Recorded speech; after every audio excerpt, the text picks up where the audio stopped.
নমস্কার বন্ধুরা, বেঙ্গলি স্বাস্থ্যপথে আমাদের সকলকে স্বাগত। প্রতিবারের মতো আবার একটা নতুন তথ্য নিয়ে হাজির হয়েছি আমি পুষ্পেন্দু। আজকের আলোচ্য বিষয় হচ্ছে শিবলিঙ্গ কী।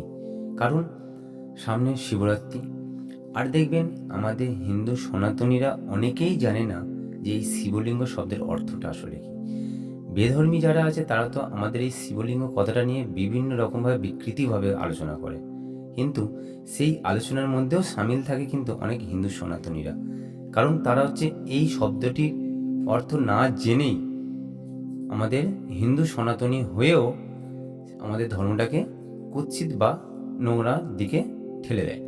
চলুন, যাতে এই তথ্যটা জানার পর থেকে অন্তত এই তথ্যগুলো বা এই রকম নোংরামো যাতে না করে, তার দায়িত্ব কিন্তু আপনাদের। কারণ এই ভিডিওটি কমপ্লিট করার পরে আপনারাও জেনে যাবেন এবং এই ভিডিওটি সমস্ত হিন্দু সনাতনীদের কাছে শেয়ার করবেন। আজকের শিবলিঙ্গ শব্দের অর্থটা জানতে গেলে প্রথমে জানতে হবে লিঙ্গ শব্দের অর্থ কী। লিঙ্গ শব্দের অর্থ হচ্ছে চিহ্ন বা প্রতীক। আর এই লিঙ্গ শব্দের অর্থে যদি কোনো আপনাদের মধ্যে কারো যদি কনফিউশন থাকে, তাহলে অবশ্যই আমি ডেসক্রিপশন বক্সে একটা বইয়ের নাম দিয়ে দেবো, সেটা আপনি দেখে নিতে পারেন।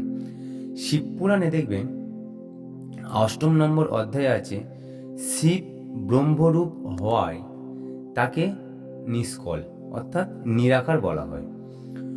রূপবান হলে তাকে সকল বা সকার বলে। শিবলিঙ্গ নিষ্কল শিবের প্রতীক, শিব বিগ্রহ সাকার শিবের প্রতীক। এবার দেখবেন যে পরম সত্তা থেকে জগতের উৎপত্তি হয় এবং যার জন্য জগৎ লীন হয়, সেই পরম কারণই হচ্ছে লিঙ্গ। শিবপুরাণে পূর্বভাগ ৩য় অধ্যায়ে বলা হয়েছে নির্গুণ ব্রহ্ম হল অলিঙ্গ বা চিহ্নহীন, আর এই অলিঙ্গই লিঙ্গের কারণ। নির্গুণ ব্রহ্মে স্থিত অব্যক্ত প্রকৃতি শিবের ইচ্ছায় ব্যক্ত হন। প্রকৃতির গন্ধ, স্পর্শ, রূপ, রসায়ন গুণ সম্পূর্ণ শৈরাতত্ত্ব প্রকারই হচ্ছে লিঙ্গ। ঋগ্বেদে ১০-১২৯ নম্বর খণ্ডে দেখবেন নাসদীয় সূক্তে বলা হয়েছে সর্বপ্রথম কিছুই হলো না, একেবারে কিছুই না, একমাত্র পরমেশ্বর ছিলেন আত্মরূপে চিহ্নহীন হয়ে। তার জন্যই ইচ্ছায় কামনা সৃষ্টি হয়, আর সেই ইচ্ছার থেকে অবিদ্যমান অবস্থায় বিদ্যমান জগৎ উৎপত্তি হয়। প্রকৃতির এই বিস্তারের তরঙ্গ এবং কম্পন রশ্মি হচ্ছে সময় ও স্থানের মধ্যে চারিদিকে উপরে ও নিচে তির্যকভাবে প্রসারিত হয়। আর এই তির্যকভাবে প্রসারিত হওয়ায় আলোক রশ্মিকেই স্তম্ভ বা লিঙ্গ বলা হয়। কারণ দেখবেন শিবলিঙ্গর মাত্রা দেখবেন গোলাকার, যেখানে একটা লাইট ফেলা হবে দেখবেন পুরো ছড়িয়ে পড়ে। উপরে শিবপুরাণের ব্যাখ্যায় এই প্রকাশকেই লিঙ্গ বলা হয়েছে। শিবপুরাণ বিদ্যেশ্বর সংহিতার ৯ম অধ্যায়ে ভগবান শিব নিজেই বলছে তার জ্যোতির্ময় স্তম্ভ রূপে প্রকাশিত হওয়ার কথা।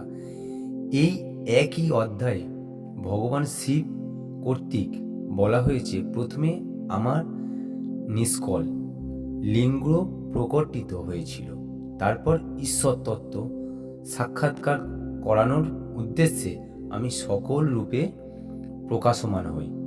আমার এই নিষ্কল স্তম্ভ রূপ এটি আমার লিঙ্গ অর্থাৎ শিবলিঙ্গ। এর থেকে আশা করি বোঝা যায় স্তম্ভই হচ্ছে লিঙ্গ, আর এই লিঙ্গর সৃষ্টি আধার। শিবলিঙ্গই প্রকৃতি ও পুরুষের চিহ্ন।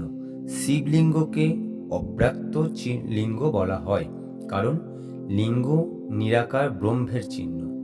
অব্যক্ত থেকে ব্যক্ত হওয়ার সময় উৎপন্ন জ্যোতির্ময় স্তম্ভ, যে স্তম্ভ থেকে সৃষ্টি প্রকাশিত হয় বা যাতে লয় হয়, সেই স্তম্ভ অব্যক্ত স্বরূপ।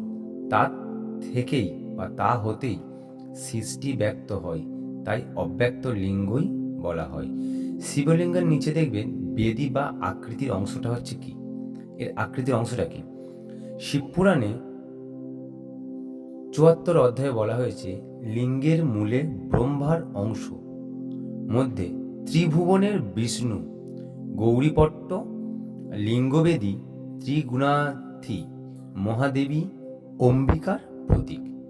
সর্বোপরি ভাগ ওকার রূপী সদাশিব মহাদেবের রুদ্রভাগ। ব্রহ্মা সৃষ্টিকর্তা, রজগুণের প্রতীক, বিষ্ণু পালনকর্তা, সত্যগুণের প্রতীক এবং রুদ্র সংহিতা কর্তা, তমগুণের প্রতীক। ওঙ্কার রূপী সদাশিব পুরুষ ব্রহ্মা, আর অম্বিকা আদ্যাশক্তি বা প্রকৃতি। শিবলিঙ্গ হল সৃষ্টি, স্থিতি, সংহার ও প্রকৃতি পুরুষের প্রতীক। অর্থাৎ শিবলিঙ্গ পূজা করলে সকল দেবতার পূজা সম্পূর্ণ হয়। তাই শিবলিঙ্গ কি তা আশা করি জানতে পারলাম সবাই, এবং পরবর্তী শিবতত্ত্বের জন্য আপনারা একটু অপেক্ষা করুন। এ প্রসঙ্গে আরও বিষয় আলোচনা করা হবে। আজ এখানেই ভিডিওটি সমাপ্ত করলাম। যদি ভিডিওটা ভালো লেগে থাকে তাহলে অবশ্যই কমেন্টে হরে হরে মহাদেব লিখতে কিন্তু ভুলবেন না।